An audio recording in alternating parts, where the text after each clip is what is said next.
الحمد لله رب العالمين، والصلاة والسلام على سيد الأنبياء والمرسلين. أما بعد، فأعوذ بالله من الشيطان الرجيم. بسم الله الرحمن الرحيم. قال الله تعالى في شأن حبيبه مخبرا وآمرا: كل نفس ذائقة الموت، آمنت بالله، صدق الله العظيم. بلند وقت قدر کڑیاں صلاۃ و السلام علیک یا سیدی یا رسول اللہ، الصلاۃ والسلام علیک یا سیدی یا حبیب اللہ، الصلاۃ والسلام علیک یا سیدی یا نبی اللہ، وعلی آلک واصحابک یا نور اللہ۔ اللہ عز و جل کی حمد و ثنا کے بعد درود و سلام حضور صلی اللہ تعالی علیہ وآلہ وسلم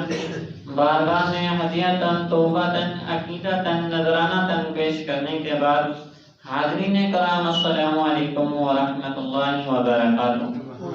قرآن پاک کی بڑی مشہور و معروف آیات مبارکہ پڑھی، جس میں اللہ تبارک تعالیٰ نے فرمایا کل نفس ذائقۃ الموت۔ اس کا مفہوم یہ ہے، ترجمہ یہ ہے کہ ہر جاندار نے موت کا مزہ چکھنا ہے، یعنی ہر ایک جس کو سانس دی گئی، یعنی جس کے اندر، جس کی رگوں میں جس ہر چیز کو سانس دی گئی، اس نے موت کا مزہ چکھنا ہے،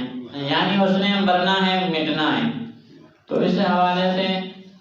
علماء کرام نے بہت تحقیق کے مطابق فرمایا کہ جو کچھ ہم زندگی میں کر لیں، جتنا فلسفہ حاصل کر لیں، جتنی ترقی کر لیں،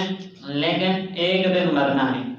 آخر موت ہے۔ اللہ نے فرمایا کل نفس ذائقۃ الموت، ہر جاندار نے موت کا مزہ چکھنا ہے، یعنی مرنا ہے، مٹ جانا ہے۔ جو چیز بنائی گئی ہے وہ مٹنی ہے۔ اسی طرح ایک بزرگ اپنی مشہور کتاب تذکرۃ الاولیاء میں ایک واقعہ لکھتے ہیں کہ ایک بہت بڑا تاجر تھا، ہیروں کا تاجر تھا، یعنی سونے، درہم، دینار اور ہیروں کا کاروبار کرتا تھا۔ وہ سونے فروخت کرتا تھا، ہیرے فروخت کرتا تھا، اور اس کا جو تجارت کا پیشہ تھا وہ امیروں کو دیتا تھا،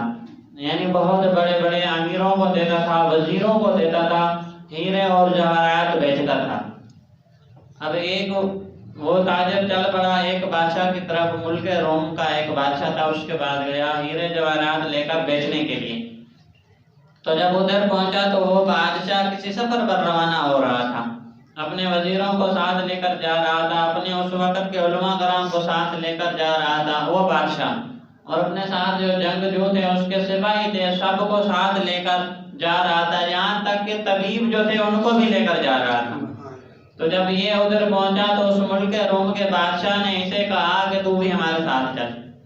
تو یہ تاجر بھی اس بادشاہ کے ساتھ، اس قافلے کے ساتھ چل پڑا۔ تو اب یہ تاجر کہتا ہے کہ ہم چلتے چلتے ایک جنگل میں گئے جو ریگستانی جنگل تھا۔ تو ادھر گئے تو دیکھا کہ ایک خیمہ ہے،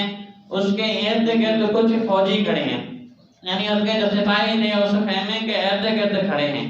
اب یہ ہمارا جو لشکر قافلہ چلا، جس میں وزیر بھی تھے، بادشاہ بھی تھا، اس کے سپاہی بھی تھے، طبیب بھی تھے، علماء کرام بھی تھے، بڑے بڑے چھوٹے لوگ سارے شامل تھے۔ اب اسی خیمے کے تھوڑا سا قریب جا کر ہمارا یہ قافلہ رک گیا، ٹھہر گیا۔ تاجر کہتا ہے کہ میں نے دیکھا کہ سب سے پہلے اس خیمے میں جو بادشاہ کے بہت بڑے سپاہی تھے، یعنی بہادر سپاہی تھے، وہ اس خیمے میں گئے۔ جب اندر گئے تو تاجر کہتا ہے کہ میں نے کچھ آوازیں تو سنی، ان کی آوازیں آ رہی تھیں، لیکن کیا کہہ رہے تھے یہ سمجھ نہ آیا۔ کچھ دیر کے بعد وہ جو فوجی تھے واپس آ گئے۔ ان کے جانے کے بعد پھر ایک اور قافلہ اندر چلا گیا، جو بڑے بڑے بزرگ تھے، علماء کرام تھے، وہ اندر چلے گئے۔ اب انہوں نے بھی کچھ کلام کیا، اس خیمے میں کچھ باتیں ہوئیں، باتیں تو آواز تو آ رہی تھی، وہ تاجر کہتا ہے سمجھ نہیں آ رہا تھا باتیں کیا کر رہی ہیں۔ اس کے بعد پھر وہ جو طبیب تھے وہ گئے،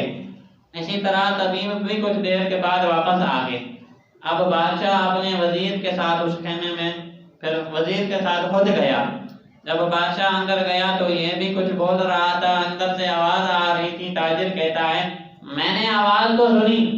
سمجھ نہیں آیا کہ کیا کہہ کر سارے واپس آ گئے، اور بادشاہ جب واپس آیا تو سارے قافلے کے ساتھ پھر دوبارہ ملک روم واپس آ گیا۔ تاجر کہتا ہے میں بہت حیران تھا، آخر یہ کون سی جگہ تھی اور اس خیمے کے اندر کیا تھا کہ باری باری ہر ایک جاتا گیا۔ پہلے جو اس کے سپاہ سالار فوجی تھے وہ ہو گئے، پھر جو طبیب تھے وہ گئے، جو عالم تھے وہ گئے، پھر بادشاہ آخر میں گیا۔ آخر معاملہ کیا ہے، اس میں کیا تھا؟ تو اس نے ایک وزیر سے پوچھا کہ یہ بتاؤ اس میں تھا کیا؟ خیمے کے اندر جو سارے لوگ باری باری جا رہے تھے، کیا مسئلہ تھا اس میں؟ اب وزیر کہنے لگا کہ میں تجھے کیا بتاؤں کہ اس خیمے کے اندر اور تو کچھ نہیں، اس بادشاہ کا نوجوان بیٹا فوت ہوا تھا، اس کی قبر ہے۔ اس خیمے کے اندر اس کے بادشاہ کے بیٹے کی قبر بنی ہوئی ہے، اور وہ جو اس کا شہزادہ بیٹا تھا جوانی کی حالت میں فوت ہو گیا تھا، اور جتنا فوجی طاقتور دلیر تھا اس جیسا کوئی نہیں تھا، یعنی جتنی اس کے پاس طاقت تھی، جتنا دلیر فوجی تھا، اس طرح کا کوئی بادشاہ کے لشکر میں فوجی نہیں تھا، اور جتنا علم و فنون پر اس کو مہارت تھی، جتنا یہ عالم تھا، جتنا اس کے پاس علم تھا، کسی کے پاس اتنا علم نہیں تھا۔ اب تاجر کہنے لگا کہ آخر اس کے ساتھ کیا ہوا کہ مر گیا؟ اب وہ وزیر کہنے لگا کہ یہ بیمار ہو گیا تھا، اور بیماری اس کی اتنی ہو گئی کہ اس کے بادشاہ نے ملک کا کوئی طبیب نہیں چھوڑا، ہر دنیا کے ہر ملک سے طبیب آئے، سب نے علاج کیا، لیکن پھر بھی یہ بچ نہ سکا، کیونکہ جتنا حربے چلائے گئے پھر بھی وہ مر گیا، یعنی اس کی زندگی اتنی تھی، مر گیا۔ تو اب میں نے اس سے پوچھا یہ بتا کہ اندر جو بار بار جا رہے تھے یہ آدمی کیا کر رہے تھے؟ اب وہ وزیر کہنے لگا کہ سب سے پہلے جو فوجی اندر گئے، اب وہ اس کی قبر پر گئے اور کہنے لگے کہ اے ہمارے مالک کے شہزادے، اگر ہماری طاقت تمہیں بچانے میں کامیاب ہوتی تو ہم ساری طاقت لگا دیتی، ہم جو بہادر تھے ہماری بہادری تمہیں موت سے بچا دیتی تو ہم ساری اپنی بہادری تمہارے لیے وقف کر دیتے، اگر ہمارے ہتھیار تمہیں موت سے بچا لیتے تو ہم اپنے سارے ہتھیار اٹھا لیتے اور تمہیں موت سے بچا لیتے، لیکن موت جس کی آنی ہو وہ کبھی ٹال نہیں سکتی، اس لیے ہم نے ہر حربے آزمائے لیکن آپ کو بچا نہ سکے۔ اب وہ لشکر جب واپس آیا تو اس کے پاس طبیب گئے، طبیبوں نے ادھر جا کر کہا کہ اگر ہماری ہر ایک دوائی تجھے موت سے بچا لیتی تو ہم ساری دوائیاں آپ پر استعمال کر لیتے، ساری دوائیاں استعمال کر لیتے، ہر مہارت آپ پر چلا لیتے اگر ہماری مہارت آپ کو موت سے بچا لیتی، لیکن ہونا وہی تھا جو رب کو منظور تھا، اس لیے ہم بھی تجھے نہ بچا سکے۔ اب اس کے بعد جو بعد میں علماء کرام تھے، کسی نے لکھا ہے راہب گئے، یعنی جو غیر مسلم تھے تو وہ بھی کہنے لگے کہ اگر ہمارا علم، ہمارا فنون، ہماری دعائیں تجھے بچا سکتی تو ہم ساری دعائیں تیرے لیے کر ڈالتے، ہم اپنا سارا علم تیرے لیے خرچ کر لیتے، لیکن ہم تجھے نہ بچا سکے کیونکہ جو ہونا تھا وہ ہو کر رہے گا، تیری زندگی اتنی تھی، تجھے مرنا تھا۔ اب اس کے بعد جو اس کا باپ آیا، بادشاہ اندر خود آیا اور کہنے لگا اے میرے بیٹے، میرے شہزادے، میں نے تجھے ہر چیز سکھا ڈالی، ہر چیز سمجھا ڈالی، ہر چیز کا تجھے علم دیا، سب کچھ تجھے سکھا دیا، بتا دیا،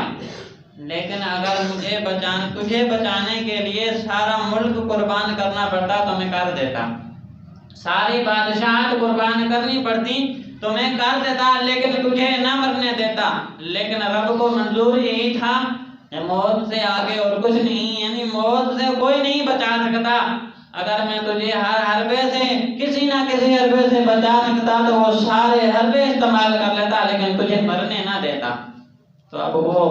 وزیر نے جب اتنا الفاظ کہے تو وہ جو تاجر تھا، وزیر نے اس کی طرف دیکھا تو رو رہا تھا، تاجر کھڑا رو رہا تھا، وزیر نے کہا کیا ہوا، کیوں رو رہا ہے؟ تاجر کہنے لگا دراصل بات یہ ہے کہ میں اپنے آپ کو اتنا بڑا تاجر سمجھتا ہوں، مشرق مغرب شمال جنوب ہر جگہ میری تجارت ہوتی ہے، ہر جگہ میں تجارت کرتا ہوں، اتنا سونا، اتنے زیورات ہیں میں بیچتا ہوں، لیکن یہ سوچ رہا ہوں کہ اتنا کچھ کر ڈالنے کے بعد پھر بھی مرنا ہے، اتنے سونے حاصل کر لوں، آرام کے ساتھ جی لوں، عیش و عشرت کی بھی زندگی گزاروں، اتنا مال اکٹھے کر لوں، پھر بھی مرنا ہے۔ اب میں یہی سوچ رہا ہوں تو اس کی طرف اتنا دھیان کیوں ہے میرا کہ موت کو بھی بھول بیٹھا۔ اب وہ جو تاجر تھا رونے لگا، کہنے لگا کہ اتنا سب کچھ کرنے کے بعد پھر بھی مرنا ہے تو اس سے اچھا ہے کہ کچھ کرتے ہی نہیں، اللہ کی یاد میں اپنے آپ کو مشغول کر لیتا ہوں، میں موت کو بھلا بیٹھا ہوں کاروبار میں۔ تو اب وہ تاجر کہنے لگا، وزیر کو کہنے لگا کہ تو گواہ ہو جا، میں نے سارا مال اللہ کی راہ میں قربان کر دیا، اور کہنے لگا یا اللہ میں نے تیری راہ میں سارا مال صدقہ کر دیا، تو غفور بھی ہے رحیم بھی ہے، میرے مال کو قبول کر لے۔ اب وہ تاجر تھا وہاں سے چل پڑا اور اس نے دنیا سے بے رغبتی کر لی، اور جا کر کہیں دور ڈیرے لگا لیے اور وہیں دن رات اللہ کی عبادت کرتا رہا، اللہ اللہ کرتا رہا، اور ایک وقت آیا اس وقت کے ولیوں سے بھی سبقت لے گیا، یعنی اللہ نے اسے بلند مقام دے دیا۔ اب راوی لکھتا ہے کہ وہ جو نوجوان، وہ جو تاجر تھا، آج اسے دنیا خواجہ حسن بصری کے نام سے جانتی، اور وہ جو تاجر تھا آج اسے دنیا خواجہ حسن بصری رضی اللہ تعالیٰ عنہ کے نام سے جانتی ہے۔ یہ ایک بہت بڑے مشہور ولی اللہ گزرے ہیں، یہ دعا کرتے تھے تو بارش ہو جاتی تھی، یعنی جو دعا کرتے تھے رب کی بارگاہ میں وہ قبول ہوتی تھی۔ انہوں نے ساری زندگی بعد میں جو پہلے دنیا کمائی، بعد میں جو دنیا خرچ کرنے کے بعد رب کی بارگاہ میں ساری خرچ کر دی، اس کے بعد ساری زندگی اللہ کے لیے وقف کر دی، اللہ اللہ کرتے رہے، یہاں تک کہ اللہ کے ذکر و اذکار میں لگے رہے، دن رات اللہ کی عبادت کرتے رہے، دنیا سے بے رغبتی کر لی، اور اللہ نے انہیں مقام ایسا عطا کیا کہ لوگ روتے ہوئے آتے، یا خواجہ حسن بصری بارش نہیں ہو رہی، ہماری فصلیں تباہ ہو رہی ہیں، جانور بچے بھوکے پیاسے مر رہے ہیں، قحط سالی آ گئی ہے، اللہ کی بارگاہ میں دعا کریں کہ بارش آ جائے۔ اور آگے لکھتا ہے کہ حسن بصری ہاتھ اٹھاتے اور اپنی عاجزی ظاہر کرتے، کہتے یا اللہ یہ لوگ مجھ ناچیز کے پاس آئے، مجھے تیرا مقرب اور قبول بندہ سمجھتے ہیں، میری لاج رکھ لے، میری لاج رکھ لے، یہ میرے پاس آئے ہیں تو ان پر بارش نازل فرما۔ جب اتنا کہتے تو بارش آ جاتی، اور اپنے آپ کو عاجزانہ طور پر رب کی بارگاہ میں پیش کرتے، اور اتنے ولی تھے جو دعا کرتے رب قبول کرتا، پھر بھی آپ عاجزی کرتے، پھر بھی آپ عاجزی کرتے، تو اس سے معلوم یہ ہوتا ہے کہ رب کی بارگاہ میں جو سب سے زیادہ مقبول ترین عمل ہے وہ عاجزی ہے۔ آج لوگ بہت تکبر میں چلے جاتے ہیں، چھوٹی سی معمولی سی بات کو بھی غور سے دیکھا جائے نا، آج کل کے دور میں اگر کوئی چلا جائے حج کرنے جائے، عمرہ کرنے جائے، عمرہ کر کے واپس آئے گا، اس نے حج نہیں کیا۔ حاجی وہ ہوتا ہے جس نے حج کیا ہو، جو عمرہ کرے وہ حاجی نہیں ہوتا۔ عمرہ کر لیا ہے پھر بھی جب واپس آتا ہے تو پہلے اپنے نام کے ساتھ محمد لکھواتا تھا، اب محمد کو ہٹا کر حاجی فلاں لکھوا دیتا ہے۔ کیوں؟ اس لیے کہ لوگ مجھے حاجی کہیں، دکھاوے کے لیے تکبر میں آ جاتا ہے تاکہ لوگ مجھے حاجی کہیں، اپنے آپ کو چھپاتا نہیں، عاجزی نہیں کرتا۔ کیا عمرہ ہے اس نے، پھر بھی محمد کا نام ہٹا کر حاجی لکھ دیا ہے۔ پہلے تو عمرہ نہیں کیا تھا اس نے، محمد فلاں تھا، یعنی اس کا نام سے پہلے محمد لگتا تھا، اب عمرہ کر کے آیا، حج اسے نصیب ہوا ہی نہیں، لیکن پھر بھی کہہ رہا ہے کہ حاجی فلاں تاکہ لوگ مجھے حاجی کہیں۔ اور اللہ نے فرمایا، حضور نے فرمایا، کل قیامت کے دن جب یہ بندہ اللہ کی بارگاہ میں آئے گا، اللہ فرمائے گا تیرا عمل میرے پاس کچھ نہیں، تیرے لیے میرے پاس کچھ نہیں، کہے گا کہ میں نے یہ نیکی کی، فلاں نیکی کی، عمرہ کیا، حج کیا۔ اللہ فرمائے گا تم نے جو وہ عمرہ کیا تھا میرے لیے نہیں کیا تھا، لوگوں کے لیے کیا تھا، جا اس کا صلہ، اس کی نیکی بھی لوگوں سے لے۔ اور اس طرح کے لوگ حضور نے فرمایا کل قیامت کے دن ذلیل ہوں گے، انہیں نیکی نہیں دی جائے گی۔ خالص جو بھی کام کیا جائے اللہ کی رضا ہو اور اپنے آپ کو عاجزانہ طور پر چھپا لیا جائے تو اللہ کی بارگاہ میں فوراً قبول ہوتی ہے۔ اور وہ اتنے بہت بڑے مشہور ولی تھے، وہ جانتے تھے کہ میں اللہ کی بارگاہ میں مقرب ہو چکا ہوں، پھر بھی آپ کو عاجز بیان کرتے تھے کہ مجھ ناچیز کے پاس یہ آئے ہیں، کیونکہ سب سے زیادہ مقبول رب کی بارگاہ میں عاجزی ہے۔ اللہ ہمیں تکبر سے بچنے کی توفیق عطا فرمائے۔ اور حضرت سیدنا حضرین علیہ السلام اللہ تبارک و تعالیٰ کے نبی گزرے ہیں، ان کی قوم کا ایک واقعہ ہے کہ ان کی قوم میں ایک طاعون کی بیماری آ گئی، تو وہ ایسی بیماری خطرناک تھی کہ لوگ مرنے لگے تھے، یعنی جس کو ہو جاتی وہ مر جاتا، بچتا نہیں۔ اب لوگوں نے کہا کیا کہ اس جگہ جہاں ہم رہ رہے ہیں یہاں طاعون کی بیماری آ گئی ہے، ہم ایسا کرتے ہیں یہ جگہ چھوڑ کر کسی اور جگہ چلے جاتے ہیں، یہاں تو طاعون کی بیماری آ گئی ہے، لوگ مر رہے ہیں، ہم کسی اور جگہ چلے جاتے ہیں جہاں بیماری نہ ہو، صاف شفاف علاقے میں چلے جاتے ہیں۔ حضرت سیدنا حزقیل علیہ السلام کی قوم وہاں سے روانہ ہوئی جنگل کی طرف، اور یہ جو قافلہ تھا 70,000 نوجوانوں پر مشتمل تھا۔ آپ کی قوم کے افراد 70,000 لوگ تھے، انہوں نے وہ اپنا علاقہ چھوڑا اور جنگل کی طرف آگے جنگل میں آ کر رہنے لگے کہ وہاں طاعون کی بیماری آ گئی ہے، اس لیے ہم یہاں آ کر چھپ جاتے ہیں، بیماری سے بچ جائیں گے، کیونکہ جس کو بیماری ہوتی ہے وہ مر جاتا ہے۔ تو جب یہ ادھر سے نکلے اور جنگل میں آئے تو اللہ تبارک و تعالیٰ ان سے سخت ناراض ہوا، اللہ ان سے بہت سخت ناراض ہوا اور فرشتے کو بھیجا، فرمایا جا سب کو ہلاک کر دی، سب کو مار دے، یہ موت کے ڈر سے بھاگے ہیں، ان کو موت دے دے، سب کو مار دے۔ اب وہ فرشتہ ایک پہاڑ پر آیا اور اس نے زوردار چیخ لگائی، جس نے سنی وہ سارے مر گئے۔ اور اس جنگل میں جو 70,000 لوگ وہ اپنا علاقہ چھوڑ کر موت کے ڈر سے طاعون کی بیماری سے بھاگ آئے تھے، فرشتے نے ایک چیخ ماری تو اللہ کے حکم سے سارے کے سارے مر گئے، سارے کے سارے فوت ہو گئے۔ تو وہ پورے جنگل میں 70,000 جو سارے لوگ تھے مر گئے۔ اب وہاں کے ارد گرد لوگوں جو وہاں کے رہنے والے تھے انہوں نے دیکھا کہ یہ جو لوگ آئے تھے یہ مر گئے۔ اب 70,000 لوگ بھی کوئی عام تعداد نہیں تھی، لوگوں کے لیے ان کی قبریں بنانا، ان کے کفن و دفن کا انتظام کرنا بہت مشکل ہو گیا۔ انہوں نے ان کے چاروں طرف دیوار نکال دی،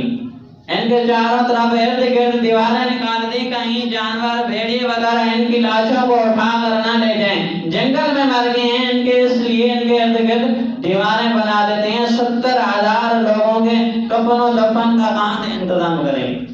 تو لوگوں نے اس کے ارد گرد دیوار لگا دی۔ اب حضرت سیدنا حزقیل علیہ السلام جب ادھر آئے تو دیکھا کہ میری قوم کے 70,000 نوجوان جو نکلے تھے سارے مر گئے ہیں۔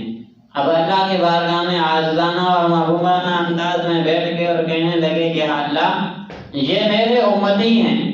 تیری حمد و ثنا کرتا تھا یہ سنتے تھے، تیری تعریف بیان کرتا تھا، خطبہ بیان کرتا تھا، یہ لوگ سنتے تھے، مجھ کو ان سے انس تھا، ان کو مجھ سے انس تھا، یہ میری ہمدردی میں شامل ہوتے تھے، دکھ سکھ میں ہمارے ساتھ ہوتے تھے، آج یہ سارے مر گئے ہیں، ان کی نااہلی نے، ان کی نادانی نے انہیں موت میں ڈال دیا، یا اللہ پھر بھی میں تیرا بندہ ہوں، میرے صدقے ان کو زندہ کر دے، میں اکیلا رہ گیا ہوں، ان کو زندہ کر دے، یہ میرے امتی ہیں، یہ تیرے نبی کی بات سنتے تھے، حمد و ثنا کرتا تھا اس کو سنتے تھے، ان کی نادانی یہاں لے آئی ہے، اس وجہ سے یہ اپنی نادانی میں مر گئے ہیں۔ تو اللہ نے حضرت جبرائیل علیہ السلام کو بھیجا، جہاں میرے محبوب کے پاس اس کے پاس جا اور اس کو کہے کہ تو دعا کر، 3 مرتبہ دعا کر، یہ زندہ ہو جائیں گے۔ اور وہ جو مر چکے تھے ان کو 8 دن ہو گئے تھے اور ان کی جسم سے اتنی بدبو پھیلی تھی پورے جنگل تک پھیل چکی تھی۔ تو حضرت حزقیل علیہ السلام نے پہلی دعا کی، فرمایا اللہ کے حکم سے ساری ہڈیاں اکٹھی ہو جاؤ، ان کی ہڈیاں بکھر گئی تھی، فرمایا اللہ کے حکم سے ہڈیاں اکٹھی ہو جاؤ۔ تو آپ نے پہلی دعا کی تو 70,000 جو لوگ مر چکے تھے ان کی ہڈیاں اکٹھی ہو گئی۔ اب دوسری دعا حضرت جبرائیل علیہ السلام نے عرض کی کہ آپ یہ دعا فرمائیں، تو حضرت حزقیل علیہ السلام نے دوسری دعا فرمائی کہ ان ہڈیوں پر گوشت آ جائے اللہ کے حکم سے، تو ان کی ہڈیوں پر گوشت آ گیا۔ اب تیسری دعا جب آپ نے فرمائی کہ اللہ کے حکم سے کھڑے ہو جاؤ، زندہ ہو جاؤ، تو جب تیسری دعا آپ نے فرمائی قوم بھی اذن اللہ کے حکم سے کھڑے ہو جاؤ، تو وہ 70,000 لوگ سارے کے سارے زندہ ہو گئے، سبحان اللہ، سارے کے سارے زندہ ہو گئے اور اللہ کی حمد و ثنا بیان کرتے ہوئے زندہ ہو گئے۔ اور آپ جیسے زندہ ہو گئے وہ اللہ کی تعریف بیان کر رہے تھے کہ جدھر بھی جائیں موت ادھر آ جائے گی، ہم ادھر سے موت کے ڈر سے بھاگے تھے، ادھر جیسے پہنچے موت نے ہم کو آ پکڑا۔ وہ اللہ کی بارگاہ میں رو رہے تھے، چیخ و پکار کر رہے تھے، اللہ کی حمد و ثنا بیان کر رہے تھے۔ تو حضرت حزقیل علیہ السلام نے جب ان کے لیے دعا کی تو فرمایا آج تمہاری نادانی نافرمانی نے تمہیں اس حال تک پہنچا دیا، موت جس کی جتنی زندگی لکھ دی گئی ہے اس وقت مقرر ہے، جس کی موت لکھ دی گئی ہے تم جدھر بھاگ جاؤ گے ادھر تمہیں موت نے آپ پکڑنا ہے، موت سے تم نہیں بھاگ سکتے۔ تو حضرت سیدنا حزقیل علیہ السلام کی جو قوم تھی 70,000 نوجوان جو فوت ہو گئے، ان کے جسم سے بدبو آ گئی تھی، لیکن جب آپ کی دعا سے وہ زندہ ہو گئے، زندہ تو ہو گئے لیکن جب وہ محلے میں چلتے تھے، شہر میں جاتے تھے، پھر بھی ان کے جسم سے وہ بدبو آتی تھی، ان کے جسم سے وہ بدبو نہیں کی جب مر چکے تھے۔ یہاں تک لکھا گیا ہے کہ بنی اسرائیل کی اس قوم کے جتنے بھی ان کی نسلوں سے افراد آگے پیدا ہوئے، ان کی نسلوں میں بھی وہی بدبو ہے، آج بھی دنیا میں پائی جاتی ہیں۔ ان کی نسلوں سے کوئی لوگ جو غیر مسلم ہیں، ان کے بدن سے اب بھی وہ بدبو آتی ہے، جب وہ بنی اسرائیل کے 70,000 نوجوان مر گئے تھے، یعنی جب فوت ہوئے تو ان کے جسم میں بدبو آ گئی۔ حضرت سیدنا حزقیل علیہ السلام کی اولاد سے ان کی دعا سے زندہ ہوئے اور ان کے جسم میں روح تو آ گئی، جان تو آ گئی، ہڈیاں بھی، گوشت واپس آ گیا، لیکن جو بدبو تھی وہ واپس نہ گئی، اور بدبو تب تک رہی، ان کی نسلوں میں بھی منقطع رہی۔ اور یہ اللہ کی حکمت تھی، یعنی رب نے دکھا دیا کہ جتنا رب سے دور بھاگو گے، موت کے ڈر سے جتنا بھاگے، انہوں نے اپنے آپ کو چھپانے کی کوشش کی، جتنے چھپے تو موت نے ان کو ادھر ہی پکڑ لیا۔ ہو سکتا تھا ان کے لیے وہاں رہنا بہتر تھا، اپنے آپ کو انہوں نے موت سے وہاں سے فرار کیا، دوسری جگہ آئے تو جیسے جنگل میں پہنچے تو اللہ کے حکم سے سب کو موت آ گئی۔ یعنی موت اٹل ہے، جس کے لیے جتنی زندگی لکھ دی گئی ہے، اس نے ایک نہ ایک دن جب اس کا وقت پورا ہو جائے گا اس نے مرنا ہے۔